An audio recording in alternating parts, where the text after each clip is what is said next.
मायका पहले या ससुराल? श्रेष्ठ कहानी। श्रीमती भारती जब रोटी बना रही थी तभी किसी ने दरवाजे की घंटी बजाई। बेचारी भारती रसोई में अपने आटे से सने हाथों को धोने की कोशिश कर रही थी, लेकिन दरवाजे की घंटी लगातार बज रही थी। वह लगातार कह रही थी, थोड़ा रुको, मैं आ रही हूँ। इस उम्र में वह भागकर दरवाजा खोलने भी नहीं जा सकती थी। जैसे ही उन्होंने दरवाजा खोला, उन्होंने देखा कि उनकी बेटी राधिका दरवाजे के बाहर खड़ी थी। यह देखकर भारती आश्चर्यचकित हो गई कि बिना बताए राधिका अचानक कैसे आ गई। अपनी बेटी को देखकर भारती बोली, आने से पहले बताना तो चाहिए था। अकेले ही आई हो क्या? जमाई जी और बच्चे कहाँ हैं? भारती ने एक साथ कई सवाल पूछे। राधिका ने जवाब दिया, माँ, क्या कोई अपनी प्यारी इकलौती बेटी का ऐसे स्वागत करता है? मुझे लगा कि तुम मुझे अचानक देखकर बहुत खुश हो जाओगी और सबसे पहले मुझे गले लगा लोगी, पर यहाँ तो उल्टा ही हो रहा है। शायद तुम दुनिया की पहली माँ होगी जो बेटी को ससुराल से अपने घर आते देख खुश होने के बजाय चिंता में पड़ गई। क्या मैं अकेली इस घर नहीं आ सकती?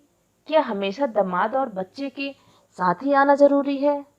कहते हुए राधिका घर में प्रवेश कर गई और अपना सामान रखकर बोली, भाभी कहाँ पर है? भाभी, जल्दी चाय नाश्ता लेकर आओ, आपकी ननद आई है।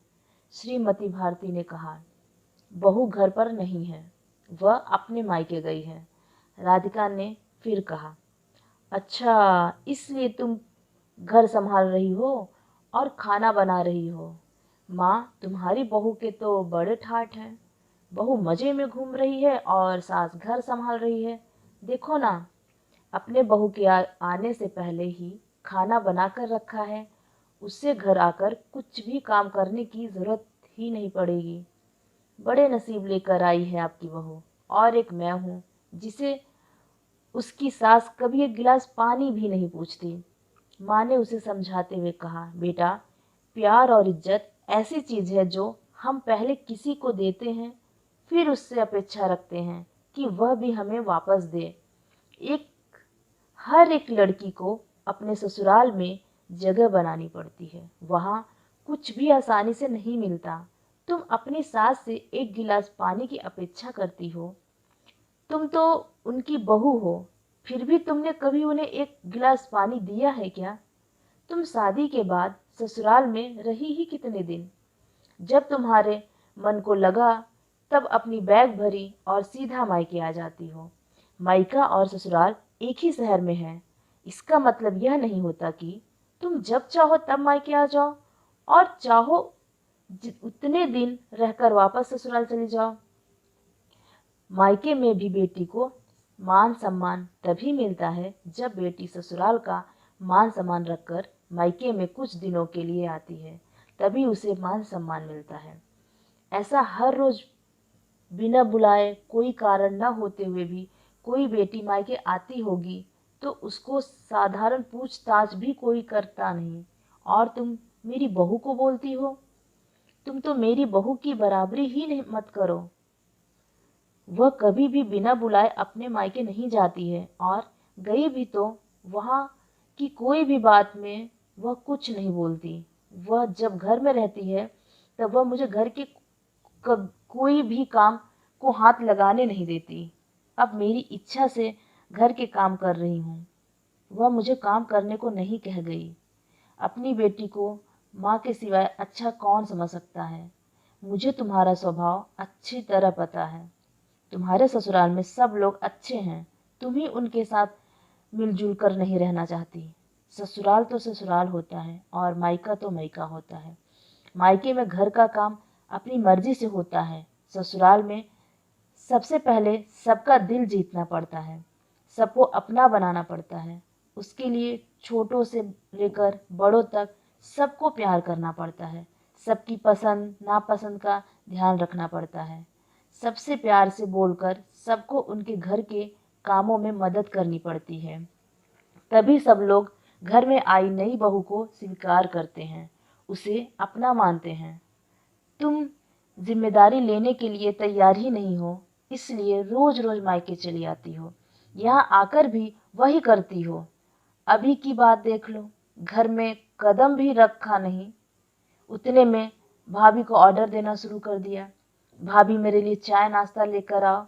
वह व्यक्ति घर में है या नहीं, वह कैसी है, उसकी तबीयत कैसी है, यह पूछना भी जरूरी नहीं समझा। घर में आए मेहमान की मेहमान नवाजी होती है, पर उनका बर्ताव सामने वाले व्यक्ति को पसंद आया तो मेहमान नवाजी न मांगते पूरी होती है। पर तुम्हारा ऐसा बर्ताव मुझे ही पसंद नहीं आता तो तुम्हारे ससुराल के लोगों को कैसे पसंद आएगा। तुम बोलती हो ना मेरी बहू का बहुत ठाठ है, तो वो बात सही है। उससे यह हमारा दिल जीत लिया है और हर एक के दिल में खुद की जगह बनाई है। वह रोज रोज तुम्हारे जैसी ससुराल के लोगों के साथ झगड़ा करके मायके नहीं जाती। इस वजह से ससुराल और मायका दोनों जगह उसकी इज्जत होती है।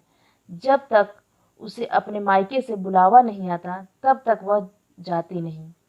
आज माँ ने ही अपनी बेटी को उसके बर्ताव के दोष दिखाए, क्योंकि उसे लगता था कि अगर अपनी बेटी को अभी नहीं समझाया तो वह कभी नहीं समझेगी। तब तक बहू भी घर आ गई। उसने राधिका को देखते ही बोली, अरे दीदी आप कब आई? मुझे फोन किया होता तो मैं जल्दी घर आ जाती। इस पर राधिका बोली, नहीं नहीं भाभी, मैं वापस जा रही हूँ। अभी ही मेरी सास का फोन आया था, उनके सीने में दर्द हो रहा है, मुझे वापस जाना है, आऊंगी वापस कभी, बोलकर राधिका अपना सामान लेकर चली गई। तभी उसकी भाभी ने उसे रोकने का प्रयास किया, पर उसकी सास ने ही अपनी बेटी को रोकने से मना किया और अपनी बहू से बोली, बहू जाने दो उसे, पहले अपना घर संभालने दो, उसके बाद उसे मायके में आने दो। तुम भी किसी के बुलाने पर ही मायके जाती हो ना। काफी महीने हो गए राधिका का फोन नहीं आया था। वह खुद भी मायके नहीं आई, इसलिए उसकी माँ ने उसे फोन किया। शुरुआत में किसी ने भी फोन नहीं उठाया, फिर थोड़ी देर बाद फोन किया तो फोन उठाया, लेकिन राधिका ने नहीं, उसकी सास ने उठाया। तभी भारती जी ने उनकी तबीयत का पूछा, फिर दोनों की बातें शुरू हुई। तभी बातचीत में ही राधिका की सास ने उसकी माँ को धन्यवाद कहा। अचानक उनके ऐसे बोलने पर भारती जी को कुछ समझ नहीं आया, इसलिए उन्होंने वापस पूछा, आप और किसी से बात कर रही हो क्या?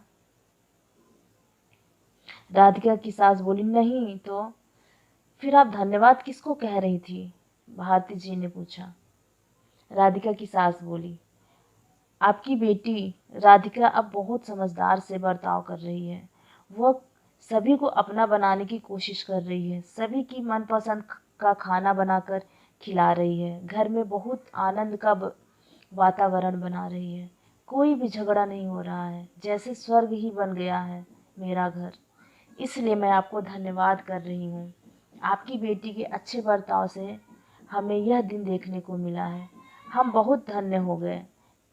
पहले हमें उसकी तरफ से कोई भी अपेक्षा नहीं थी, पर आपने उसे समझाकर भेजा और उसके स्वभाव में बदलाव आया। आज वही राधिका मायके जाना तो दूर की बात है, फोन पर बात करने के लिए भी उसके पास वक्त नहीं है। वह अपनी गृहस्थी में व्यस्त हो गई है। दोस्तों, अगर सभी माँओं के अपनी बेटियों को ऐसे समझाया और बेटियों ने इसे समझ लिया तो किसी भी घर में झगड़ा नहीं होगा और कोई भी घर टूटेगा नहीं। और हमें ज़रूर बताएं कि क्या उस माँ ने अपनी बेटी के साथ सही किया। दोस्तों, कहानी पसंद आई हो तो एक लाइक और अपने दोस्तों से शेयर करना मत भूलना। रोज़ाना ऐसी ही कहानियों के लिए सब्सक्राइब करें। धन्यवाद।